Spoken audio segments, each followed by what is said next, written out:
جب بھی میں اپنے ایپیسوڈز میں حدیثوں کا انفیکٹ صحیح حدیثوں کا حوالہ دیتی ہوں تو کچھ لوگ کبھی کبھی مجھ سے پوچھتے ہیں کہ آپ کی حدیثیں صحیح کیسے؟ آئیے جانتے ہیں کچھ انٹرسٹنگ فیکٹس حدیثوں کی حقیقت کے بارے میں آج کے ایپیسوڈ میں۔ حدیث کسے کہتے ہیں؟ اللہ کے رسول صلی اللہ علیہ وسلم کی قول، فعل اور تقریر کو شریعتاً حدیث کہتے ہیں۔ رسول اللہ صلی اللہ علیہ وسلم کی کسی کہی ہوئی بات کے بیان کو قول کہتے ہیں۔ آپ صلی اللہ علیہ وسلم کی کسی اعمال کے تذکرے کو فعل کہتے ہیں، اور رسول اللہ صلی اللہ علیہ وسلم کی تقریر یعنی جب آپ صلی اللہ علیہ وسلم کے سامنے کوئی بات کہی گئی ہو یا پھر کوئی کام کیا گیا ہو اور اس پر آپ صلی اللہ علیہ وسلم نے خاموشی اختیار کی ہو، اسے تقریر کہتے ہیں۔ حدیثوں اور سنتوں میں کیا فرق ہے؟ کیا کوئی فرق ہے؟ نہیں، حدیث اور سنت میں کوئی فرق نہیں۔ انفیکٹ رسول اللہ صلی اللہ علیہ وسلم کے عمل کو فالو کرنا سنت اور ان کے قول، فعل اور تقریر کو حدیث کہتے ہیں۔ کیا قرآن اور حدیث متشابہ ہیں یعنی پیرالل ہیں؟ تو اس کا جواب ہے جی ہاں، قرآن اور حدیث دونوں ہی ایک دوسرے سے پیرالل ہیں۔ ابو داؤد کی اس حدیث کے مطابق رسول اللہ صلی اللہ علیہ وسلم نے فرمایا کہ یاد رہے مجھے قرآن اور اس جیسی ہی ایک اور چیز دی گئی ہے یعنی حدیث، یعنی یہ دونوں ہی کتابیں ایک دوسرے سے متشابہ ہیں، فرق صرف کلام کا ہے کہ قرآن اللہ کا کلام ہے اور حدیث میں اللہ کے رسول صلی اللہ علیہ وسلم کی قول، عمل اور تقریر کا ذکر ہے۔ کیا ہمیں حدیثوں کو ماننی چاہیے؟ سورہ محمد میں اللہ تعالیٰ نے فرمایا، اے اہل ایمان، اللہ کا حکم مانو اور اس کے رسول کا، اور اس کے حکم سے ہٹ کر اپنے اعمال کو برباد نہ کرو۔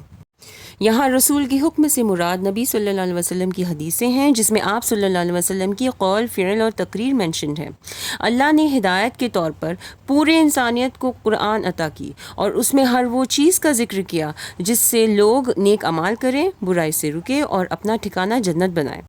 حدیث قرآن میں مینشنڈ ان پوائنٹس کو تفسیر سے بتاتا ہے جس کے بنا قرآن کے مفہوم کو سمجھ پانا ناممکن ہو جائے گا۔ مثلاً جہاں قرآن میں حکم ہوا اقیموا الصلاۃ وآتوا الزکوٰۃ یعنی نماز قائم کرے اور زکوٰۃ دے، نماز کتنے رکعت ادا کرنے ہیں اور کب کرنے ہیں اس کا خلاصہ حدیثوں میں ہوتا ہے، قرآن میں نہیں۔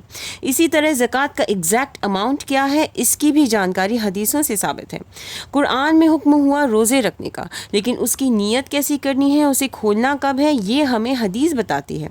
قرآن میں عورتوں کے لیے حجاب کا ذکر تو ہے، لیکن اس کے ساتھ ہی وہ اور کون سی چیزیں ہیں جسے عورتوں کو کرنے سے منع فرمایا گیا ہے، جیسے تیز خوشبو لگانا، اپنے آئی براؤز شیپ کروانا، ٹیٹوز بنوانا، وگز وغیرہ پہننے پر پابندی، یہ ساری باتیں ہمیں حدیثوں سے پتہ چلتی ہیں۔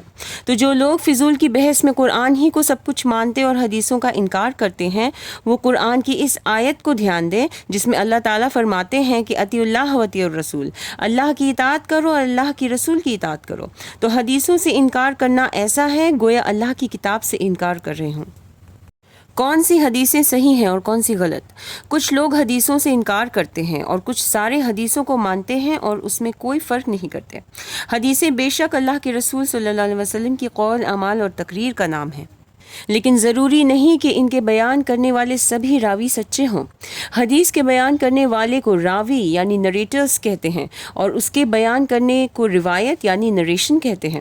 جو حدیثیں ہمیں دیکھنے یا پڑھنے کو ملتی ہیں یہ اتنی آسانی سے ہمارے پاس نہیں آئے، ان کو جمع کرنے کے لیے مشقت کی ان راویوں نے دن رات ایک کر کے، تاکہ ہمیں حدیثوں کے متعلق صحیح انفارمیشن ملے۔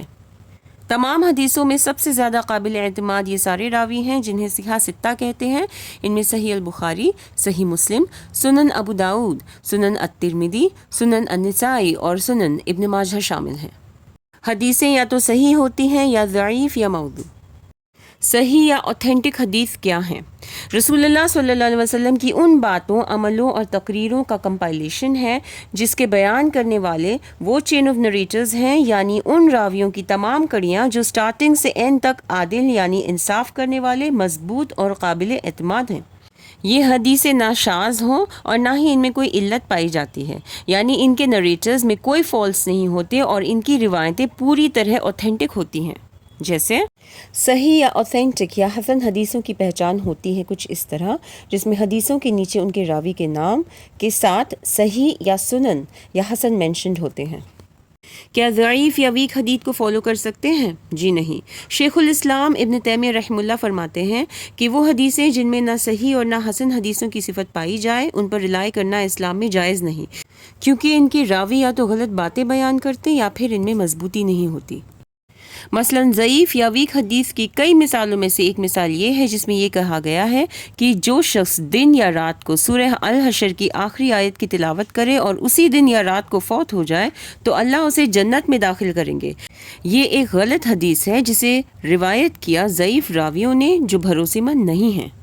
کیا ہے موضوع یا فیبریکیٹڈ حدیث؟ ایسی حدیثوں کی روایت جسے برس گڑھ کر رسول اللہ صلی اللہ علیہ وسلم کی طرف نسبت کر دی گئی ہو، یعنی وہ باتیں جو رسول اللہ صلی اللہ علیہ وسلم نے نہ کہی پھر بھی اسے آپ کی طرف منسوب کر دیا گیا ہو۔ مثلاً یہ حدیث جس میں یہ بیان ہے کہ جو کوئی بھی اپنے دور کے امام کی جانکاری حاصل کیے بنا فوت ہو جائے وہ ایسا ہے جیسے جاہلیت کے دور میں سے ہو۔